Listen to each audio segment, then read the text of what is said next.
जय गुरुदेव, जय माँ गायत्री। आप सभी को मेरा प्रणाम। आज हम बात करेंगे कि आपदा आने पर भगवान मदद क्यों नहीं करते। इस विषय पर गुरुदेव कहते हैं कि भगवान कोई व्यक्ति नहीं बल्कि एक महान व्यवस्था और शक्ति हैं। आपदाओं के समय उनकी मदद न मिलने के मुख्य कारण ये हैं कि प्रकृति अपने नियमों और संतुलन से चलती है। आपदाएं जैसे कि भूकंप, बाढ़, ये सभी प्रकृति की शोध प्रक्रिया का एक हिस्सा है।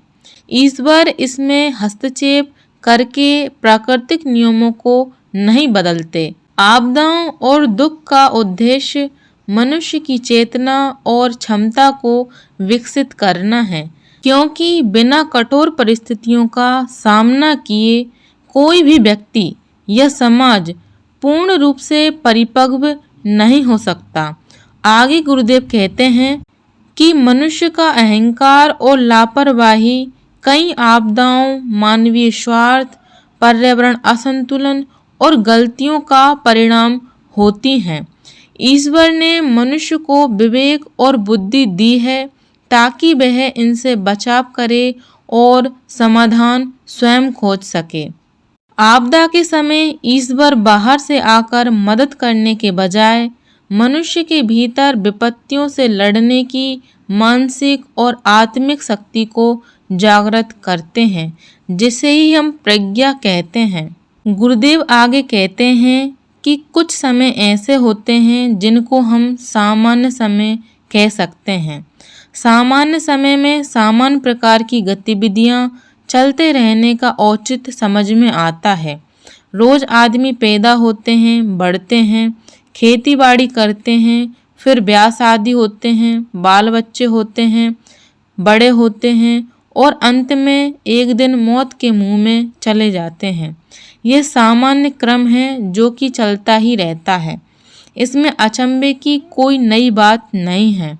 लेकिन कभी कभी कोई ऐसे समय भी आते हैं जिनको हम विलक्षण समय कह सकते हैं, जिनको आपत्तिकाल कहा जा सकता है। मनुष्य के जीवन में आपत्तिकाल भी कई बार आते हैं। आपत्तिकाल में सामान्य प्रकार की प्रक्रियाएं लड़खड़ा जाती हैं, जैसे कि घर में आग लग जाए, छप्पर जल रहा हो। उस समय खाना, नहाना सब कुछ छोड़कर व्यक्ति जलते हुए छप्पर पर पानी डालने के लिए दौड़ पड़ते हैं। दुर्घटना हो जाए तो ऑफिस जाना छोड़कर पहले बच्चे को अस्पताल ले जाएंगे और प्लास्टर कराकर लाएंगे। भगवान की ये बनी बनाई व्यवस्था है। इस लोक पर हमारे काम हमको ही करने हैं।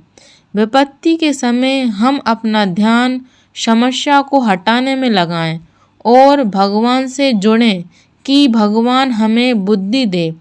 इस तरह प्रज्ञा के रूप में भगवान हमारी मदद करते हैं।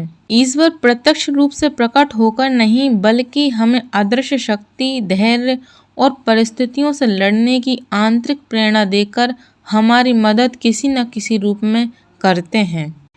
इसलिए संकट के समय को हमें खराब नहीं कहना चाहिए, क्योंकि संकट ही एक ऐसा होता है जिसमें हम भगवान से जुड़ते हैं।